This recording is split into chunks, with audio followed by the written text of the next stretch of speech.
Si Kamita ay isang introvert na may mukha ng isang blobfish na palaging iniinis ng kanyang crush hanggang sa swerteng nakuha niya ang mga pinakasikat na babae sa kanyang paaralan na gagawin ang lahat para makuha ang kanyang sausage. Bago siya swertehin, nasa homeroom teacher's office siya at nagpa siya sa kanyang career choice pagkatapos ng high school. Nagulat siya na ang pangunahing pinili niya sa karera ay horned beetle at sinabi niya sa kanya na minsan siyang nakahuli ng isa para sa isang bata at napasaya nito ang bata kaya gusto niyang gumawa ng karera mula rito upang siya ang maging susunod na Santa Claus. Gayunpaman, ang guro ay nabigo sa kung gaano katanga ang mga mag-aaral sa taong ito at nagmumungkahi na maaari siyang maging isang manga artist sa halip. Maya-maya ay bumalik siya sa kanyang klase at nakilala si Seneki na nakaupo sa kanyang mesa. Sinabi niya sa kanya na patawarin siya dahil gusto niyang umupo. Gayunpaman, dinuraan niya ito habang tumatayo mula sa kanyang mesa at sinabing gusto niya itong guluhin dahil nasisiyahan siyang makita itong mukhang tulala. Sa kanyang pag-alis, nakita ng talunan ang pawis na natitira sa kanyang mesa mula sa kanyang mga cake at binigyan niya ito ng matalim na tingin, nagtataka kung ano ang iniisip niya. Nang maglaon ng gabing iyon, gumugol si Kamita ng ilang oras sa paglalaro ng parang Monopoly kasama ang kanyang kapatid na babae at nang magsimula siyang matalo mula noong patuloy siyang nakapasok sa kulungan, napatayo siya sa pagkabigo na sinasabing hindi siya nasasaktan o anupaman.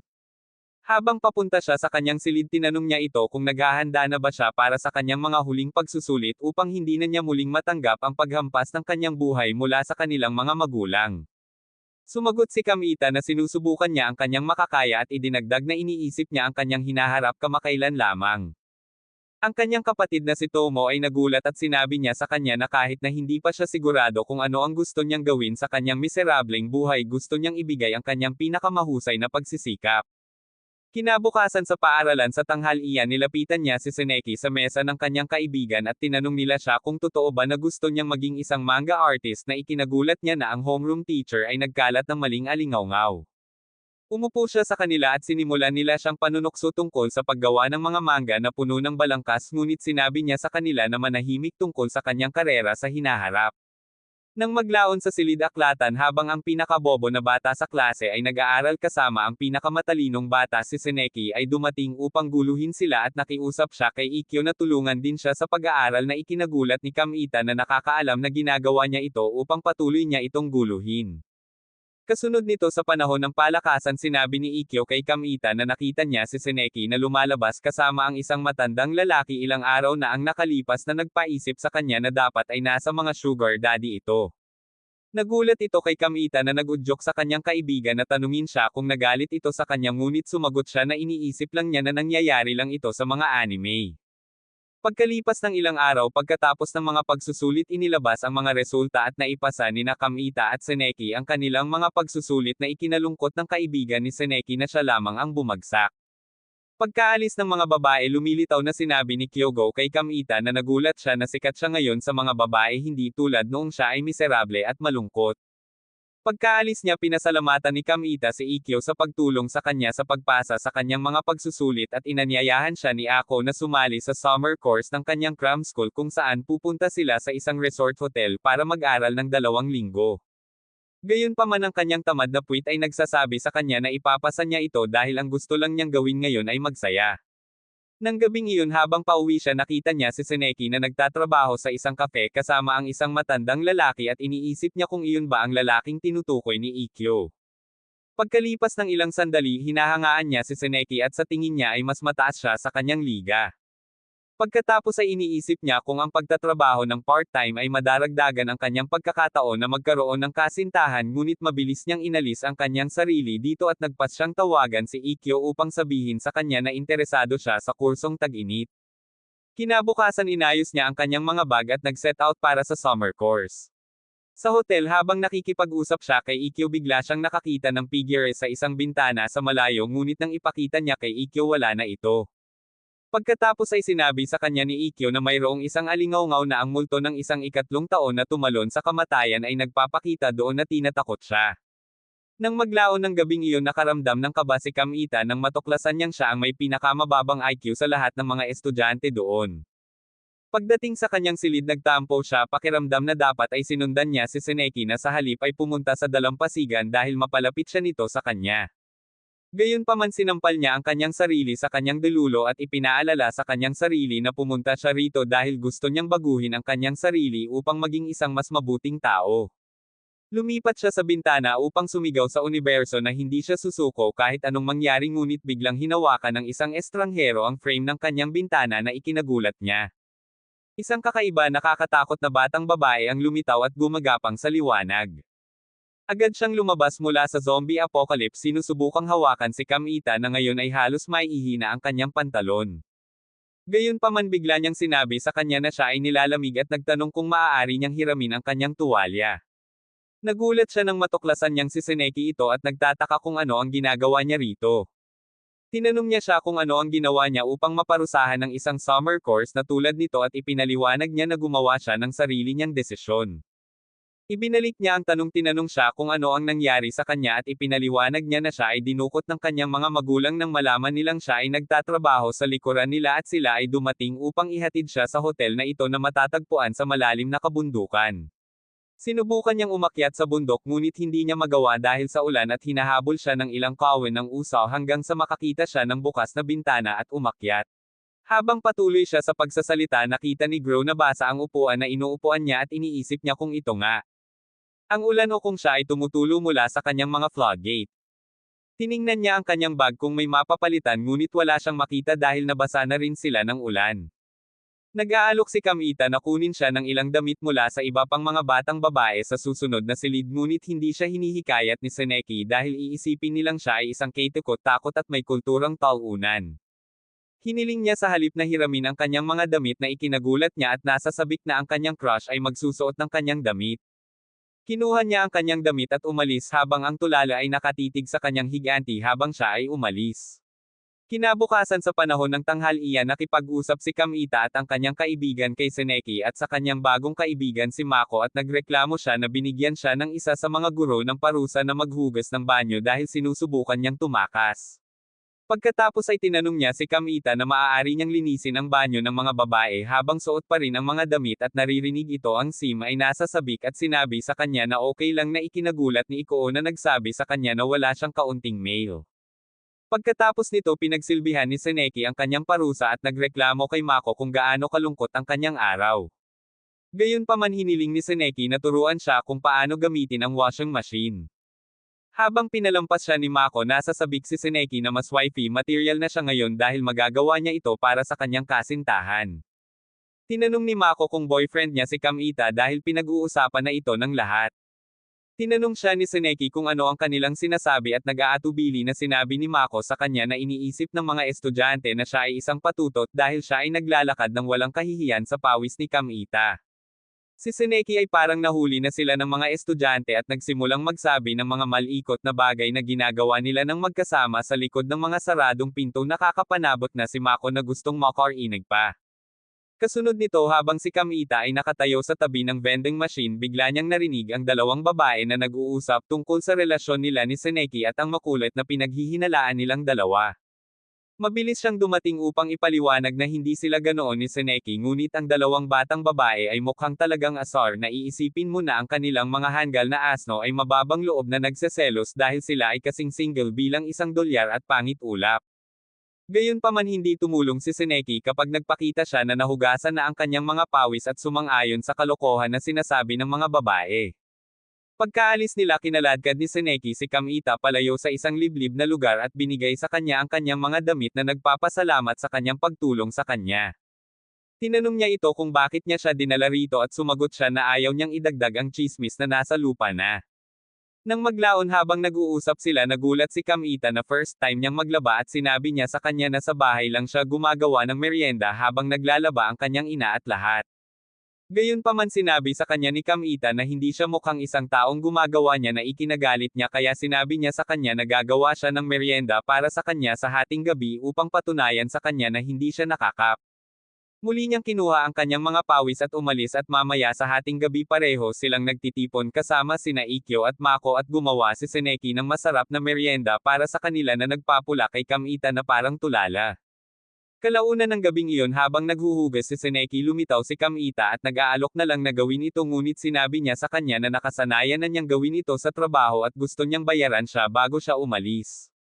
Nagulat si Kamita na aalis siya at sinabi niya sa kanya na ito ay dahil wala siyang damit na maisusuot.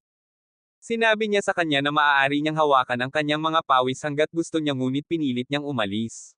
Gayunpaman sinabi niya sa kanya na hindi niya siya pakakawalan dahil ayaw niyang malagay siya sa panganib at muling habulin ang kawan ng mga usa. Makalipas ang isang linggo at naligaw siya sa kanyang pag-iisip kaya tumugon siya sa takot nang may biglang sumundot sa kanya na tinawag ang atensyon ng buong klase. Napagtanto niya na ito ay si Seneki at nagtataka kung ano ang ginagawa nito sa kanyang klase. Sumagot siya na nasa klase niya sila ngayon. Nakikipag-usap siya sa ASMR na nagbibigay sa idiot ng tingling session na halos nagpapabasa sa kanyang pantalon. Napansin ito ng ibang mga kaklase at sinabihan silang kumuha na ng kwarto dahil pinili nilang magpakatanga at hindi mag-aral. Ang isang taunan sa kanila na walang nangyayari para sa kanya ay nagsasabi pa nga na sana ay nasa isang silid lamang siya kasama si Seneki. Pagkarinig nito binukas niya ang kanyang mga pawis para ipakita ang kanyang siste na pang-itaas para magkaroon sila ng ideya kung gaano kalaki ang kanyang mga melon. Gayunpaman ikinahiya nito si Kamita at mabilis niya itong tinakpan. Nang maglaon kalahati ng klase nakilala niya si Seneki na nagtanong sa kanya kung ganoon ang ugali ng kanyang mga kaklase. Sinabi niya sa kanya na siya ay masyadong mainit para sa kanila upang mahawakan. Pagkatapos ay iminumungkahi niya na maaaring makatulong kung hindi sila gaanong nag-uusap sa klase upang maiwasan ang mga hinala ng kanilang mga kaklase at pagkarinig nito sinabi sa kanya ni Seneki na hindi na niya ito kakausapin muli. Bukod dito tinanong niya siya kung bakit siya sumali sa summer course at hindi siya nakaimik dahil ang kanyang paipong bungo ay hindi makabuo ng anumang sasabihin sa kanya. Kinagabihan habang kumakain siya ng hapunan pagkatapos mag-aral ng ilang sandali iniisip niya ang tanong sa kanya ni Seneki noong hapon at sinabi niya na hindi niya masabi sa kanya na siya ang nag-udyok sa kanya sa pagnanais na baguhin ang kanyang sarili upang maging mas mabuti. Maya-maya ay lumabas si Seneki sa kanyang silid at sinabi sa kanya na kailangan niya ng isang makakasama ngunit si Kamita ay wala sa ilang sandali dahil kailangan niyang mag-aral. Gayunpaman patuloy itong nakikipag-usap sa kanya at nakaramdam ng pagka-distract tinanong siya nito kung hindi ba siya naiistorbo na ang ibang mga estudyante ay malamang na nag-aaral sa kanilang mga silid ngayon habang siya ay narito na nagsasayang ng kanyang tuition fee. Gayunpaman tumugon siya na natutunan niya mula sa isang talk show sa TV na hindi niya dapat ikumpara ang sarili sa iba. Nakakagulat si Kamita na agad na nag-iisip na dapat niyang ilayo ang kanyang sarili sa isang idiot na tulad nito agad na kumuha si Seneki ng isang libro at nagsimulang mag-aral ngunit hindi nagtagal nagreklamo siya na gusto niyang nasa beach siya at nagsasaya sa halip na pilitin siyang mag-aral. Idinagdag niya na magsusuot sana siya ng bikini at papaupuin siya ng ilang mga natalo at ang mga tulala na nakatayo sa harap niya ay nagsasabi sa kanya na magiging cute siya sa kanila. Tinanong ni Seneki kung gusto niyang makita siyang nakasuot ng isa ngayon. Pagkatapos ay hinayla siya nito sa paliguan ng mga lalaki na nakabikini ngunit nahihiya si Kamita na nasa ganoong lugar siya kasama ang isang babae sa hating gabi habang tinatali ang kanyang peryo na maraming kulay. Tinanong niya ito kung bakit nasa paliguan pa rin sila ng mga lalaki at sumagot na gusto niyang magbabad habang tinitingnan ang damit ng kanyang kaarawan. Makalipas ang ilang minuto pumasok sila sa pool at nagpapanatili ng social distancing ngunit biglang bumukas ang mga ilaw habang nag-uusap sila. Mabilis na inilibing ni Seneki ang sarili sa tubig at pumasok ang isang guro na parang si Michael Phelps. Nang makita niya si Kamita tinanong niya kung ano ang ginagawa niya sa paliguan sa oras na ito at sumagot si Kamita na naghihintay siya sa kanya para makapag-usap sila ng mga lalaki. Gayunpaman sinabi sa kanya ng guro na dapat siyang umalis sa tubig at pumunta sa kanyang silid ngunit tumayo si Kamita ayaw niyang matuklasan na may kasama siyang babae sa paliguan. Nagulat ang guro na nakita niya ang suot niyang susperyo at nagtataka sino ba itong bozo na ito. Samantala nag-aalok si Kamita na hugasan ang kanyang likod na tinatakot siya dahil inaalagaan pa rin niya ang kanyang likuran. Kinagabihan habang nag-uusap sina Kamita at Seneki tinanong niya ito kung gusto niya si Araki ang pinakasikat na lalaki sa paaralan ngunit hindi siya nito sinagot. Pagkatapos tinanong niya siya kung ang lalaki sa kafe ay kanyang kasintahan na ikinagulat niya na nakita niya ito sa kanyang pinagtatrabahuan noon. Sinabi niya sa kanya na ang lalaki ang may-ari ng tindahan at tinanong kung siya ang nang-aagaw sa kanya dahil nabanggit ng kanyang mga magulang na may nagsumbong sa kanya sa kanila. Mabilis niyang sinabi sa kanya na hindi siya iyon ngunit tila hindi ito naniniwala sa kanya kaya hiniling niya na bumalik sila sa kanilang mga silid. Makalipas ang ilang araw natapos ang summer course at lahat sila ay naghahanda na bumalik sa kanilang iba't ibang tahanan, ngunit si Kamita ay nababagabag sa katotohanang hindi na siya nakakausap ni Seneki mula noong gabing iyon. Pagkatapos nagbitiw si Seneki sa kanyang pinagtatrabahoan dahil sa kanyang mga magulang. Nang sumunod na linggo nagpatuloy ang paaralan at habang papunta si Kamita sa paaralan nakita niya mula sa malayo si Seneki na nakatitig kay Araki at sa kanyang kasintahan at iniisip niya kung talagang gusto siya nito. Gayunpaman nang makita niya ang kanyang kasuklam-suklam na mukha nagmamadali siyang umalis na nagpaunawa sa kanya na talagang iniisip niya na siya ang snitch. Makalipas ang ilang linggo nakatanggap si Kamita ng liham mula kay Seneki na humihiling sa kanila na magkita sa labas. Nang magkita sila ibinalik niya ang kanyang mga pawis na ikinagulat niya at habang naghahanda siyang umalis pinigilan siya ni Kamita dahil nagtataka pa rin siya kung bakit niya ito binigyan ng tahimik. Sinabi niya sa kanya na huwag ipaalam sa kanyang kaibigan si Yuki na malapit sila noong summer course. Nagtataka si Kamita kung bakit niya siya iniiwasan at sinabi niya sa kanya na sinusubukan niyang pigilan si Yuki na maghinala sa kanila. Gayunpaman iniisip pa rin ni Kamita na siya ay nagyayakapan lamang kaya't binawi niya ang mga pawis mula sa kanya na sinasabi sa kanya na hindi niya ito mababawi kung patuloy siyang kumilos na parang baliw na tanga. Gayunpaman sinabi niya sa kanya na hindi rin niya ito kukunin sa kanya hanggat hindi niya naiintindihan kung ano ang nangyayari. Samantala habang nagpapatuloy sila sa kanilang mga hanggal na argumento ang mga mag-asawang Kamita na isinasaalang-alang na ang mga pagpipilian sa diborsyo. Isang hindi kaakit-akit na batang babae ang lumitaw at ipinakilala ang kanyang sarili bilang Makoto mula sa komite ng pagdidisiplina ng mag-aaral. Naiulat na ang mga mag-aaral ay nagsisimula ng gayahin kung ano ang nangyayari sa Ohio at siya ay dumating upang scout ang kapaligiran ng paaralan upang makita kung mayroong anumang scapegoat. Sa lalong madaling panahon ay ibinunyag ni Makoto na nakita niya ang ilang mga estudyante na nag-hardcore kanina ngunit hindi niya napigilan ang mga ito dahil sa kung gaano katindi ang pagbuo ng plot. Pagkatapos ay ibinunyag niya ang higit pang mga detalye na agad na napagtanto ni Tsuneki na si Yuki iyon. Agad siyang nagtungo sa lokasyon kasama si Kamita at nakita nila si Yuki na makulit kay Araki. Naasar si Tsuneki at pagkaalis ni Araki nabasag ni Tsuneki ang yelo sa pamamagitan ng pagtatanong kay Yuki kung bakit niya siya sinuntok. Sumagot si Yuki na tila may gusto sa kanya si Araki kaya kinailangan niyang alisin siya sa daan. Gayunpaman hindi nararamdaman ni Tsuneki ang pagtataksil kahit na ang mga basurang naririnig niya ay nagmumula sa kanyang matalik na kaibigan at sa halip ay pinahahalagahan niya si Yuki sa pagsasabi sa kanya. Habang pinagmamasdan sila ni Kamita nang may pagkamangha iniisip kung anong antas ng katangahan ang nahuhulog kay Tsuneki tinanong siya ni Yuki kung ano ang ginagawa niya rito. Sumagot si Tsuneki na dinala niya siya para malaman niya ang katotohanan tungkol sa lahat dahil sa una ay pinaghihinalaan niya na siya ang snitch. Kasunod nito inihain ni Tsuneki kay Kamita ang isang plato ng anuman ang paghingi ng tawad sa pagdududa sa kanya. Nagtataka si Kamita kung bakit patuloy niya itong iniiwasan gayong alam na niya kung sino ang snitch at ipinaliwanag niya na makikita ni Yuki na magkasama sila sa summer course kung naging pala kaibigan silang lahat at ikakalat niya ang chismis dahil mayroon siyang isang maluwag na bibig. Napagtanto ni Kamita na pinuprotektahan niya siya mula sa mga bully sa klase na susugurin sana siya kung alam nilang ginugol niya ang buong summer course kasama ang pinakamainit na babae sa paaralan. Ibinalik ni Tsuneki ang kanyang mga pawis ngayong pantay na ang mga ito at nang tanggapin ito ni Kamita hinawakan niya ang kamay nito at sinabi sa kanila na dapat silang pumunta sa dalampasigan. Nang maglaon sa dalampasigan napunta si Tsuneki sa posisyong sus at tinanong si Kamita kung may load ang kanyang magnum ngunit tumugon siya ng hindi at sinabing insult siya.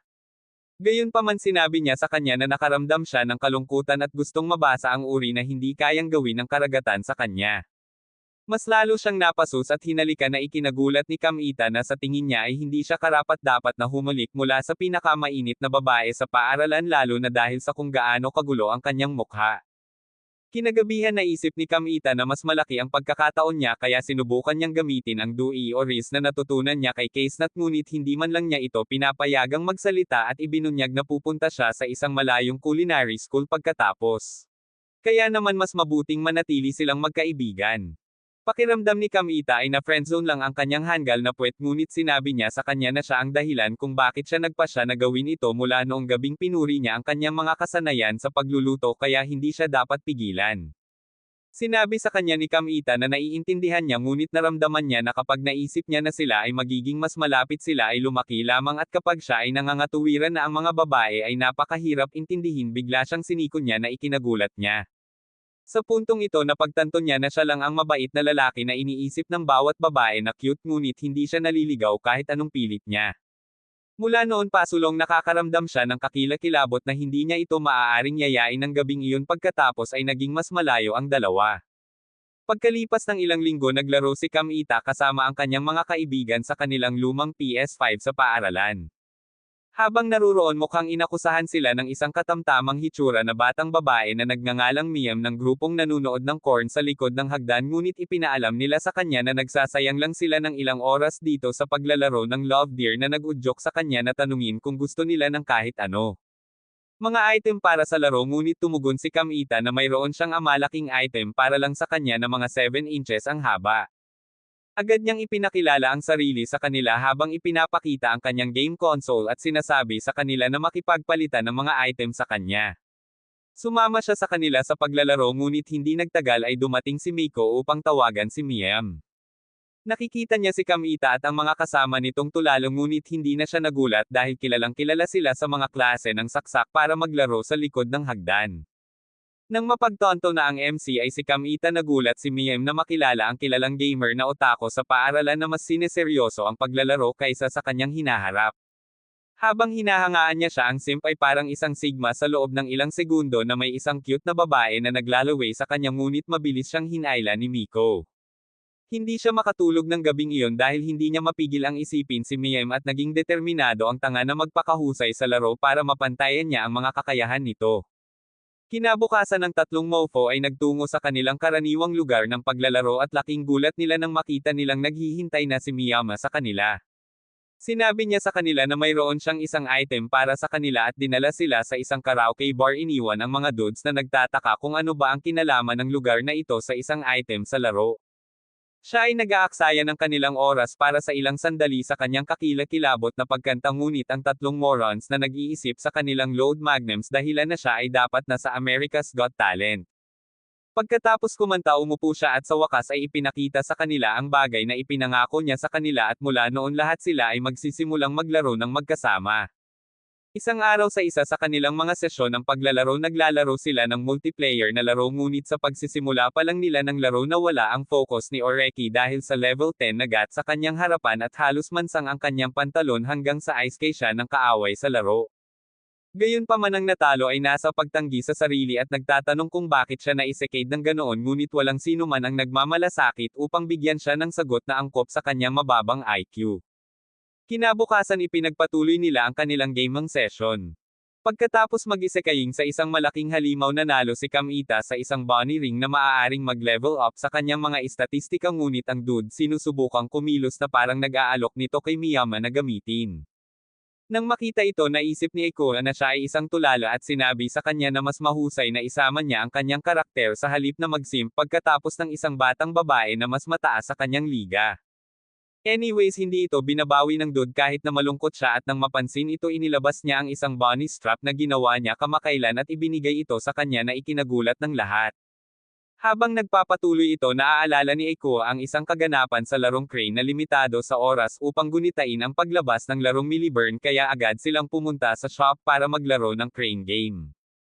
Pagkatapos sa sandaling makapag-usap sina Miyama at Kamita tinanong niya ito kung interesado ba siya sa Goskal isang laro na dati niyang nilalaro noong middle school. Sinabi sa kanya ni Kamita na mayroong isang kaganapan tungkol sa laro na gaganapin doon at nagtanong kung dapat nilang subukan ang isang maliit na co-op. Malapit na silang magsama-sama at maglaro laban sa ilang random na bata na tila masyadong kumpiyansa sa kanilang mga pagkakataong manalo ngunit hindi nagpakita ng awa si Miyama at napahiya ang kanilang mga hanggal na asno. Gayunpaman nilapitan ni Kamita ang mga chaps at binigay sa kanila ang bunny strap na ibinigay sa kanya ni Miyama para makabawi sa mga natamong buhay nila.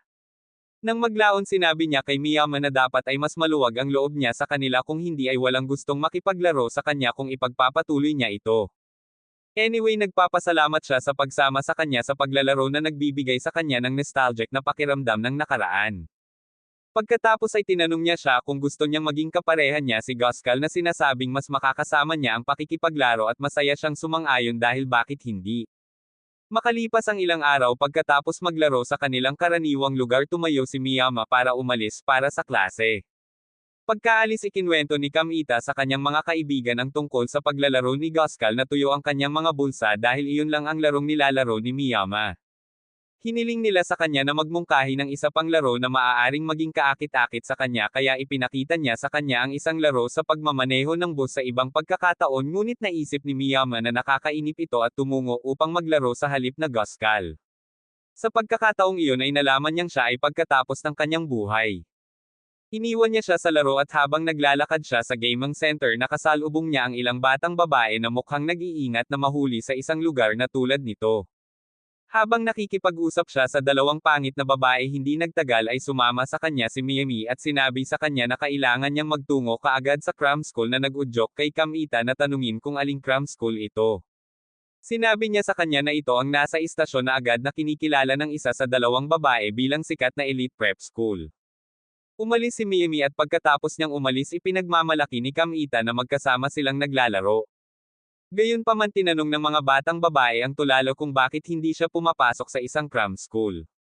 Ang sabi nila sa kanya kapag nagpatuloy siya sa ganito baka ulitin niya ang isang taon at maging kaklase nila. Sa kanyang pagpunta sa tindahan huminto siya upang isipin kung gaano kasarap na pumasok sa parehong cram school kasama ang kanyang crush. Ngunit kapag naaalala niya kung gaano kagulo ang hitsura niya sa harap niya inalis niya ang pag-iisip sa kanyang isipan. Gayunpaman bigla niyang nakita si Ikkyo pagkatapos makilala si Miyami at nagtataka kung ano ang nangyayari. Umuwi siya upang salubungin si Tomo upang tanungin kung ano ang sinasabi ng mga babae ngunit tumakbo siya palabas ng silid nang sinubukan nitong sabihin sa kanya kung ano ang iniisip ng mga babae tungkol sa kanya. Kinabukasan sa game center lumabas si Kamita sa banyo ng ilang oras para lamang bumalik at malaman na isa sa mga batang lalaki si Takeshi na pinalo ni Miyami noong isang araw ay nagdala kay Tsuneki para hamanin siya. Habang naghahanda sila sa pakikipaglaban sa Gosco tinanong ni Kamita si Tsuneki kung kapatid niya ang isang mata na buffon ngunit sinabihan niya itong isipin ang kanyang gawain. Gayunpaman sinabi ni Takeshi na ibubunyag niya ang impormasyon kung manalo sila. Nagsisimula ang matinding labanan sa laro ngunit pagkatapos ng maraming palitan sa pagitan ng mga karakter ng Transformers na natanggal nanalo ang koponan ni Miyami na nakakabigla kay Tsuneki. Gayunpaman nakita ni Araki at Ikkyo ang isang miyembro ng komite ng pagdidisiplina ng mag-aaral sa labas na nagdidisiplina sa isang estudyante na nahuli na at iniisip nila kung dapat silang tumakas. Mabilis nilang ipinaalam kay Kamita ang tungkol dito para makatakas siya kasama si Miyami. Habang bumibili sila ng ilang oras at nang makita din ang komite si Kamita ay sumama kay Miyami. Matapos makatakas sa kaligtasan si Kamita ay interesado pa rin tungkol sa relasyon ni Tsuneki sa maliit na batang lalaki at ipinahayag niya na ito ay ang anak ng kanyang amo. Hindi nagtagal ay umalis si Tsuneki pagkatapos ng maikling tensyon kay Miyami at kasunod ni Kamita at Miyami ay tumungo sa isang kafe upang magpahinga sa isang mocktail. Tinanong ni Kamita si Miyami kung ano ang relasyon niya kay Tsuneki at ibinunyag niya na si Tsuneki ay dati niyang junior sa middle school. Sabay silang bumisita sa arcade at nagsasaya hanggang sa matamaan ng baril ng truck ang kanilang relasyon. Gayunpaman sinabi ni Miyami kay Kamita na mas masaya siya sa paglalaro ngayon kaysa sa middle school salamat sa kanya at namumula siya sa awkwardness kahit na nangangahulugan ito nagugulin ang lahat ng kanyang naipon sa buhay ng walang insurance sa proseso. Pagkaraan ng ilang sandali natapos ni Kamita ang kanyang mocktail ngunit nag-iwan ng cherry sa baso kaya tinanong siya ni Miyami kung maaari niyang ilagay ang cherry nito sa kanyang bibig at malugod siyang pumayag umaasang babalikan din niya ang pabor sa pamamagitan ng pagbibigay sa kanya ng cherry na makakain din niya. Kinabukasan sina Ikkyo at Araki ay nagsilbi ng kaparusahan mula noong sila ay nahuli sa game center at sinabi nila sa Kamita na sila ay pinagbawalan na pumunta sa arcade para sa natitirang bahagi ng termino. Gayunpaman sa lalong madaling panahon ipinahayag ni Araki kung paano sila na-pressure mula nang sumali si Miyami sa kanilang mga session sa paglalaro dahil sa kung gaano siya kahusay. Sa wakas ay sinabi niya na namiss niya ang mga araw na tatlo lang silang naglalaro sa kanilang mga joystick at nag-e-enjoy sa kanilang sarili. Ibinunyag ni Kamita na nakita niya si Ikkyo na nakikipagkite kay Miyami noong nakaraang araw at sinagot ni Ikkyo na nagkataon na nagkita sila nang pumunta siya upang hanapin ang kanyang crush na sa tingin niya ay nag-aaral sa cram school. Pagkatapos tinukso ni na Araki at Ikkyo si Kamita tungkol sa pagkagusto sa babae ngunit naging mahiyain si Bro at sinabing nirerespeto lang niya ito bilang isang gamer. Kinabukasan sa paaralan nag-alala si Kamita kay Miyami dahil hindi siya pumasok sa paaralan kaya dinala niya si Tsuneki sa isang nakahiwalay na silid upang magtanong tungkol sa nangyari kahapon at ipinaliwanag niya na noong nasa middle school sila si Miyami ang pinakasikat na babae sa school. Siya ay may hindi kapani-paniwalang talento sa lahat ng kanyang ginagawa na nalampasan ang lahat ng kanyang mga kapareha na naging dahilan upang siya ay usapan sa mga estudyante. Ang mga batang babae ay nagsimulang maput sa kanya dahil ang kanilang mga dumbheads ay hindi maaaring tumugma at ang mga nag-aakalang sila ay Sigma ay nagpaputok ng kanilang mga shot lamang upang mapagtonto na sila ay naging kaunti ng mga lalaki sa lahat ng panahon. Sa kanyang ikatlong taon iniwan na siya ng lahat at siya ay nag-iisa. Pagkatapos ay sinabi ni Tsuneki kay Kitomi na nang makita niya itong nakabitin kasama niya naramdaman niya kaagad na sa kalaunan ay bash ang kanyang ego. Ngunit ang simp ay tumugon na siya ay hindi kailanman nagkaroon ng labis na kaakuhan dahil siya ay isang walang kwentang piraso ng tae na may mukha ng isang hamak. Sinabi niya kay Tsuneki na hinding-hindi niya ilalayo ang kanyang sarili kay Miyami at pagkatapos nito tinawagan niya si Miyami para alamin kung bakit wala siya sa paaralan. Gayunpaman sinabi sa kanya ni Miyami na ayos lang siya at nagtanong kung gusto rin niyang maglaro ng Goskal ngayon. Sumagot siya na ang DC chairman ay nakabantay na upang mahuli ang anumang scapegoat na bibisita sa game center. Nang marinig ito inanyayahan siya ni Miyami sa kanyang bahay na ikinagulat ng may kulturang tulala na agad na nag-iisip ng 1,001 paraan upang ilipat ang kanyang panty. Nagagawa niyang pikalmayan ang sarili niya para hindi niya maalis ang kanyang pantalon sa sobrang excitement at sa paglaon pagdating sa apartment niya hinayla siya ng kakaibang lalaki. Nagtataka siya saglit kung plano ni Miyami na maipit sa pagitan nila para sa ilang dalawang direksyon na pagpalakpak ngunit ipinakilala ng lalaki ang kanyang sarili bilang si Seida ang nakatatandang kapatid ni Miyami. Nakikipag-usap siya sa kanya habang hinihintay niya si Miyami na nasa shower. Maya-maya ay dumating siya at dinala siya sa kanyang silid upang maglaro ng Goskal. Sinabi niya sa kanya na ginugol niya ang buong gabi sa pagsubok na talunin ang isang malakas na kaaway ngunit hindi niya magawa at kinuha ni Kamita ang gamepad upang subukan ito. Gayunpaman sinabi niya sa kanya na mas madali sana kung silang apat. Inihayag ni Kamita na ang dalawang iyon ay pinarusahan at hindi pinapayagang maglaro hanggang matapos ang finals na ikinalungkot ni Miyami na siya ang may kasalanan. Nakakaramdam din siya ng kakilakilabot na tila ninakaw niya ito mula sa kanyang mga kaibigan at kahit na sinusubukan siya ni Kamita na kumbansihin kung hindi man hindi siya nakikinig. Kinuha niya ang kanyang telepono at dumiretso sa banyo sinabing kukuha siya ng ibang mapaglalaroan. Agad niyang tinawagan si Sumeki at hinamon siya sa isang laban sa laro ngunit sumagot si Sumeki na wala siyang oras na sayangin. Gusto lang niyang makipaglaro sa kanya sa dati nilang pagkikita dahil kay Takeshi. Sa wakas ay sinabi sa kanya ni Sumeki na siya ay lampas na sa paglalaro mula noong middle school ngunit itinuro na mayroon na ngayong kapareha si Miyami na maaari niyang paglaruan. Pagkatapos ng tawag nahihiya niyang sinabi kay Kamita na gusto niyang makipaglaro sa kanya. Siya ay nasa sabik at sinabi sa kanya na mayroon siyang isang lihim na lugar na hindi maabot ng chairman ng DC. Pumunta sila sa Secret Arcade at pagdating doon tumungo sila sa soccer table. Nagsisimula silang maglaro sa pamamagitan ng paghampas ng mga trackball at tinalo siya ni Miyami kahit na unang beses niyang laruin ito. Samantala na pagtanto niyang pinutol niya ang kanyang daliri habang hinahampas ang trackball at nag-aalok si Kamita na gamutin ito. Kinabukasan hinihintay siya ni Kamita sa kanilang karaniwang lugar ng paglalaro sa paaralan at habang naantala siya sa pagdating sabik siyang naghihintay sa kanya at nagpapantasya na makipag-usap muli sa kanya. Hindi nagtagal ay lumitaw siya at namula siya nang makita siya. Nag-usap sila saglit at pagkatapos ay bigla siyang niyaya ni Kamita na samahan siya sa Komima event. Sumagot siya na parang date ito na nag-udyok sa kanya na tanungin kung gusto niyang makipag-date sa kanya. Sinabi niya sa kanya na oo at ito ay magiging isang gantimpala para sa pagtulong sa kanya sa paparating na nakakatawang kaganapan sa merkado. Makalipas ang isang linggo dumating si Kamita at ang kanyang kapatid na babae sa nakakatawang kaganapan sa merkado kaya nagsimula silang maghanap sa paligid para kina Shiori at Miyami at nakita si Miyami na nakasuot ng costume na kuneho. Nang makita siya ang karne ni Kamita ay lumilipad sa isang paalang na posisyon habang siya ay namumula. Ngunit sa kabilang banda si Miyami ay hindi masyadong nasasabik at nahihiya sa katangahang costume sa kanyang katawan. Lumilitaw ang ilang potensyal na customer upang tingnan kung ano ang kanilang ibinebenta at habang sinusubukan sila ng ibang mga batang babae na hikayatin sila ang pinakamasamang tindero ng buong kaganapan ay nagpapakita ng kanyang pangit na mukha at tinatakot sila. Nahihiya siyang nagawa na naman ang kanyang nakakakilabot na mukha at humingi ng paumanhin sa ginawa niyang kabaligtaran sa tinanggap sa kanya. Gayunpaman nakaisip siya ng ideya na suriin kung ang mga produkto ay maaaring gamitin bilang mga dekorasyon sa katawan ngunit habang sinusuri niya kung saan ilalagay ang mga ito sa katawan ni Miyami nagsimula siyang makaramdam ng sus at tumakbo kaagad bago niya mabasa ang sarili. Nagulat si Kamita at sinimulan siyang hanapin. Nahanap niya siya sa harap ng isang grupo ng mga desperadong photographer na nag-click sa kanya kahit na hindi siya komportable. Naisipan ni Bro na pumasok sa gitna nila para kunin siya pero hindi siya pinapasok. Nakita niya si Shiori na nagsabi sa kanya na dapat talagang mahal ng mga photographer si Miyami para maging ganoon ang lahat sa kanya ngunit binalikan siya ni Kamita sinabing gusto niya itong paalisin doon.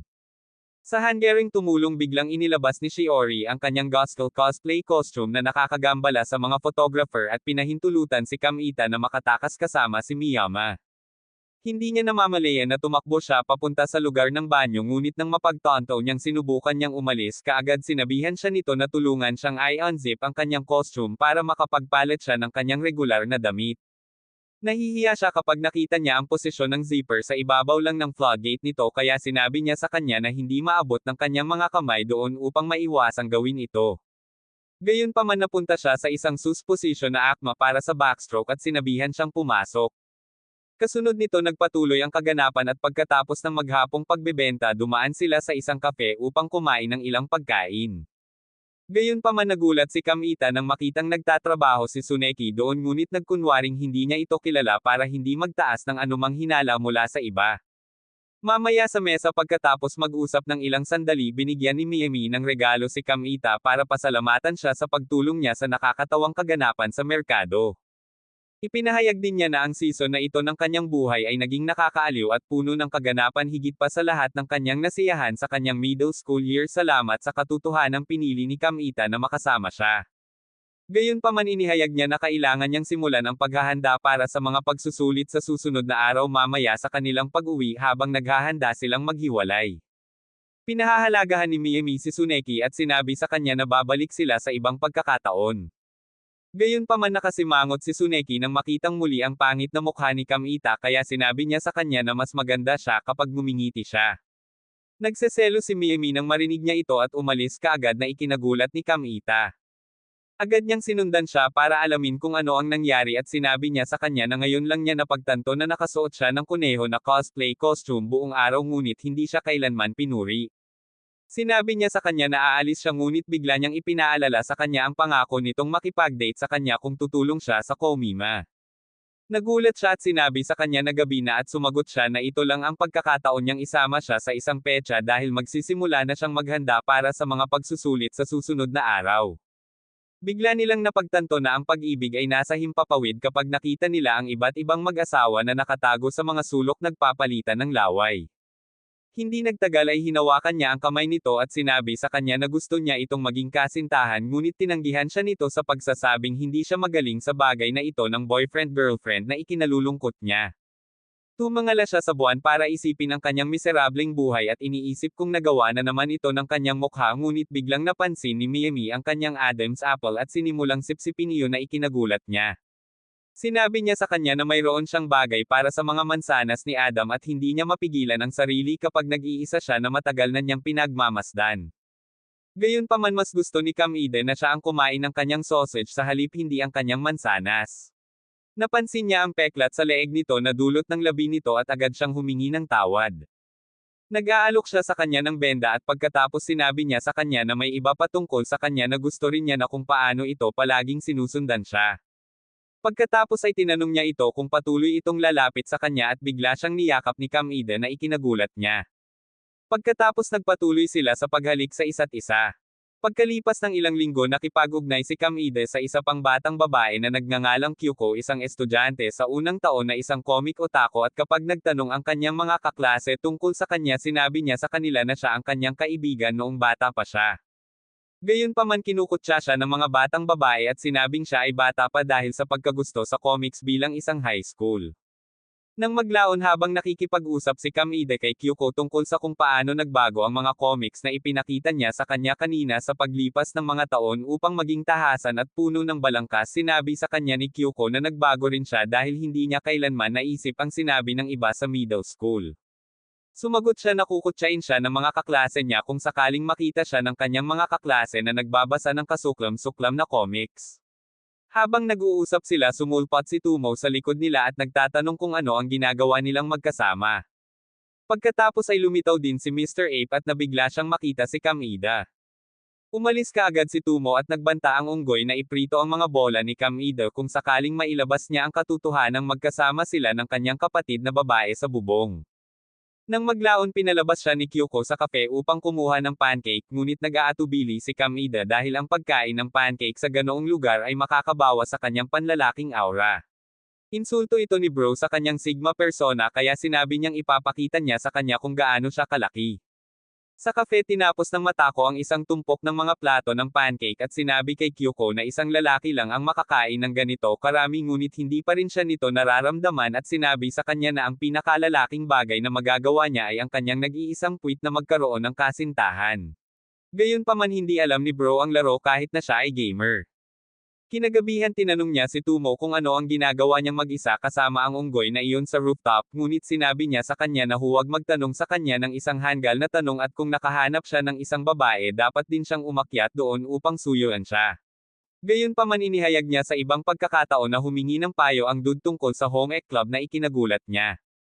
Tinanong niya kung ano ang ginagawa ng home ec club at sumagot siya na ito ay isang club na para sa mga babae lang na kumukuha ng mga damit na hindi mo kailangan, na ginagawang sikat ito sa mga batang babae na nangangailangan ng pocket change. Gayunpaman, iniisip ni Kamide na sila ay nasa ilang malilim na negosyo. Samantala, nasa bahay si Kyuko na iniisip kung paano tinawag ni Kamide na bata siya noong araw na iyon dahil tumanggi siyang lampasan ang lahat ng nagustuhan niya sa middle school. Tinitigan niya ang kanyang mga koleksyon ng comics at kinabukasan iniimpake niya ang mga ito at dinala sa isang parke para ihulog ang mga ito. Hindi nagtagal ay nakilala niya ang dalawang babae na ang isa ay nakipag-usap sa kanya at tinanong siya kung bakit parang sinampal siya ng Hulk. Sumagot siya na sinabi ng isang batang lalaki na nakilala niya na siya ay bata at tila mas lumaki ito kaysa sa kanya noong high school na nagiging sanhi ng kanyang stress. Sinabihan siya ng batang babae na sumali sa home ec club na tutulong sa kanya na bumuo ng feminine charm na magwawagi sa kanyang pagkabata. Pagkatapos ay sinabihan niya si Kyuko na pumunta sa susunod na linggo sa gabi na ikinagulat niya. Tinanong niya kung bakit siya nakikipagkita sa kanila sa gabi at sinabi sa kanya ng batang babae na sumama sa kanyang kaibigan noong bata pa kung siya ay nagdududa. Sa Lunes ng gabi, tumungo siya sa club kasama si Kamida at nang ipakilala ang kanilang sarili, naging curious si Kamida sa kanilang ginagawa. Maya-maya ay nakakita siya ng soft gown sa isang mannequin. Siya ay napahiya at nagtanong kung ano ang ginagawa nila doon, ngunit sinabi nila sa kanya na lumabas ng ilang sandali kung gusto niyang malaman. Pagkaalis ni Kamida, sinimula ng dalawang babae ang ritual ng pagbabagong anyo kay Kyuko. Ilang sandali pa nakasalubong ng tatlo si Kamide sa labas, nakasuot ng kimono, at habang nakaupo sila sa tabi ng mesa para mag-usap, tinanong ng mga babae si Kyuko kung handa na ba siyang sumali sa club. Gayunpaman, sumabad si Kamide bago siya sumagot sa kanila at tinanong niya kung bakit sila bumili ng mga gamit na damit dahil hindi niya mapapayagan si Kyuko na sumali sa isang makulimlim na club na ganoon.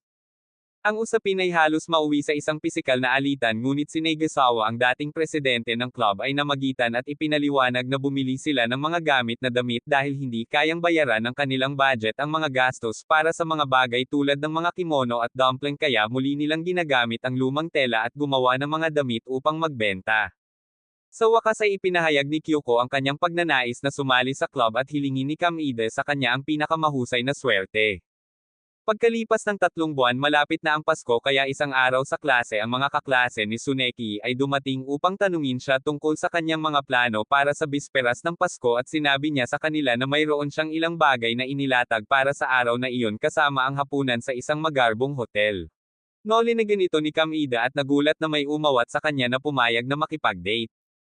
Habang iniisip niya kung gaano kagaling si Rizzler, ang lalaki, humarap si Aiko sa kanya para pag-usapan din ang bisperas ng Pasko.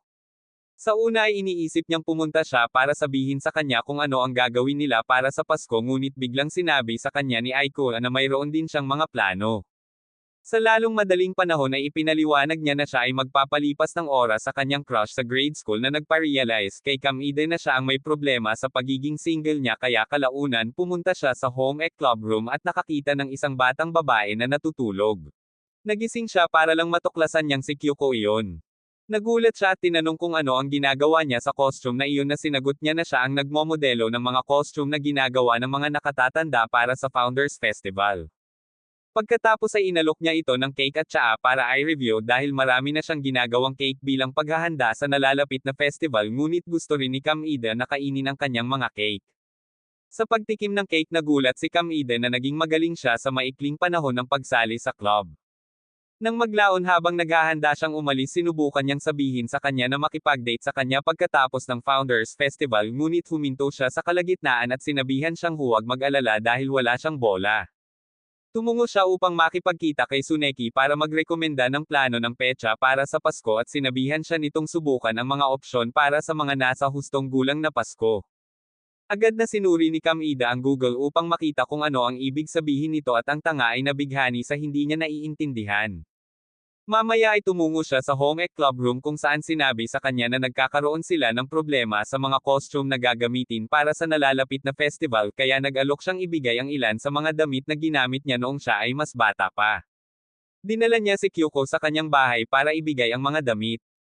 Sa kanilang pagbabalik ipinakita niya sa kanya ang mga pang-adultong plano sa Pasko batay sa rekomendasyon ni Tsuneki at tinanong siya kung gusto niyang sumama sa kanya pagkatapos ng Founders Festival ngunit agad siyang tumutol na kailangan niyang linisin ang home ec club kaya kailangan niyang ipasa ito paggawa ng kamedas tumalsik ng laway para malunok dahil ito na ang pangatlong pagtanggi na natatanggap niya sa mga babae. Nagpatuloy sila sa paglalakad pabalik at tinanong niya siya kung paano niya siya nakikita na sumagot siya na kaibigan lang niya ito. Samantala ang iba pang dalawang batang babae mula sa home ec ay tumitingin sa kanila ng club at nang makilala si Kyuko sa ibang pagkakataon tinutokso nila siya tungkol sa pagyaya sa kanya ni Cam Eden sa adult hotel hopping. Napahiya si Kyuko at tinago ang mukha. Gayunpaman tinanong niya ang mga ito kung bakit ang mga lalaki ay sobrang sus tuwing bisperas ng Pasko ngunit lahat sila ay walang kaalam-alam kung bakit ganoon at sabihin sa kanya na dadalhin nila siya sa isang mas may karanasan na tao sa paksa.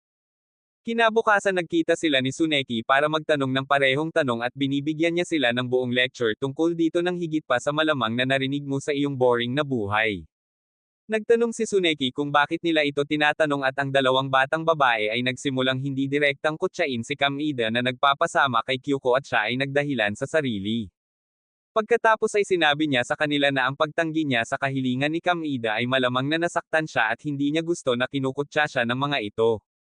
Makalipas ang ilang araw habang pauwi si Kyuko mula sa paaralan muntik na siyang maging susunod na biktima ni Truck-kun ngunit iniligtas siya ni Cam Eden. Kaya habang sabay silang naglalakad pauwi pagkaraan ng ilang minuto tinanong niya siya kung may tinanong siya sa ibang kadate para sa bisperas ng Pasko at sumagot siya ng hindi at idinagdag na nagpunta lang sila ni Akiri sa isang karaoke bar kung saan nakilala nila si Tsuneki at mga kaibigan. Pabirong sinubukan ni Akiri na ipakita sa kanya ang sining ni Res ngunit mas mabilis siyang tinanggihan kaysa iniwan ka ng iyong ama para sa gatas at hindi na bumalik.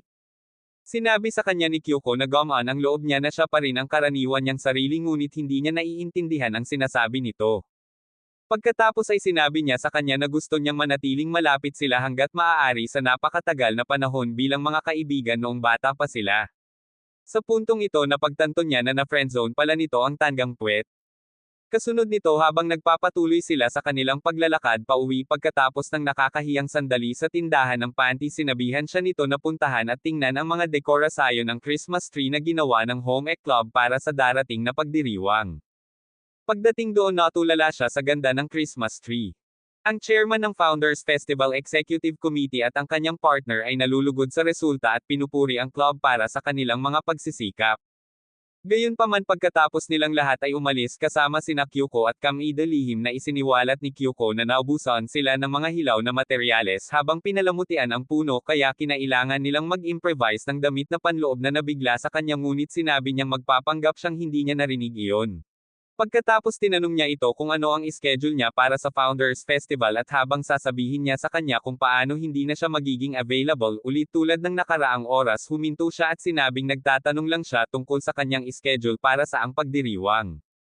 Siya rumble sa tungkol sa kanyang schedule para sa festival na kung saan siya ay malinaw naman ay hindi nagbibigay ng tae tungkol sa at pagkatapos siya ay umalis siya pakiramdam kakilakilabot sa realizing na wala talagang paraan dito. Sa kanyang pag-uwi nakakita siya ng isang slide sa isang palaruan at naalala ang mga sandali ng pagkabata nila ni Kyoko. Gayunpaman habang sinusubukan niyang ipagpatuloy ang paglalakad bigla niyang nakita ang isang dude na may takip na balang na umaakyat sa slide kaya agad siyang lumapit sa palaruan at natuklasan niyang si Iko pala. Gumalaw si Iko ng ilang mga kamay ngunit biglang nahulog sa slide na nagpaisip kay Kamida kung siya ay mataas sa murang crack. Habang nakahiga siya sa lupa naramdaman ni Iko na parang isang talunan at sa lalong madaling panahon ay ipinahayag na tinanggihan ng kanyang crush ang kanyang kahilingan para sa petsa para sa bisperas ng Pasko. Nagalit si bro at sumuntok sa lupa ayaw na daw niyang maging magkaibigan lang. Si Kamida na nakaka-relate dito ay nakikiramay sa kanya at nagmumungkahi na dalhin nila ang sakit na ito upang dalhin ang sakit na ito sa gym. Mamaya sa gabing iyon si Kamida ay nag-push up sa unang pagkakataon sa kanyang buhay at inilabas niya ang kanyang galit sa kanyang mesa habang iniisip niya kung gaano kadali para kay Kyoko na tumanggi. Kasunod nito gumising siya bago madaling araw at tumakbo para lang gumaan ang pakiramdam niya. Kinabukasan sa Founders Festival na dinobol bilang bisperas ng Pasko nagpatawag si Kamida ng sapat na mga bola para sabihin kay Kyoko na gusto niyang makipag-usap sa kanya. Sinubukan niyang tumanggi na may dahilan na abala siya sa pagtitinde ng mga cake ngunit sinabi niya sa kanya na maghihintay siya hanggang sa katapusan ng pagdiriwang. Sinabi niya na magiging abala siya sa paglilinis pagkatapos at tumugon siya na maghihintay siya hanggang pagkatapos nito. Pagkatapos ay sinabi ni Kyoko na kailangan niyang mag-ulat sa home ec club ngunit hindi papalampasan ni Kamida ang pagkakataong ito at tumugon siya na wala siyang balak maghintay hanggang pagkatapos nito. Kaya naman nang walang natitira pang dahilan pumayag siyang makipagkita sa kanya sa rooftop. Tumungo si Kamida sa rooftop pagkatapos nito ngunit sa kanyang paglalakbay nakita niya ang isang mag-asawang magkayakap sa kanilang mga paa mula sa malayo at ang may kulturang tulala ay tumigil upang panoorin sila. Nananatili siya rito hanggang sa matapos ni Kyoko ang lahat ng kanyang tungkulin at makita siyang nakasilip sa bintana. Nagulat si Kamida at bumagsak sa lupa at nang matuklasan niya kung ano ang tinitingnan nito sinipa niya ang kanyang pangit na puwet at umalis sa galit. Agad niyang sinundan siya sa rooftop humihingi ng paumanhin sa pagiging kilabot. Sinimulan niyang i-raise up siya at sinabi sa kanya na gusto niyang makita siya nito bilang isang lalaki. Sa kalaunan ay pinalabas niya ito at hiniling na maging kasintahan niya at pagkatapos nito umupo siya sa pagitan ng kanyang mga binti dahil walang ibang espasyo sa mahabang bangko. Sinusundan ito ng ilang hindi kapaki-pakinabang na talakayan na nangyayari lamang sa pagitan ng magkasintahan. Tumayo siya at iniunat ang kamay sa kanya kaya hinawakan niya ito at nilapitan para yakapin siya. Pagkatapos hinalikan siya ni bro sa wakas at namuhay sila ng masaya.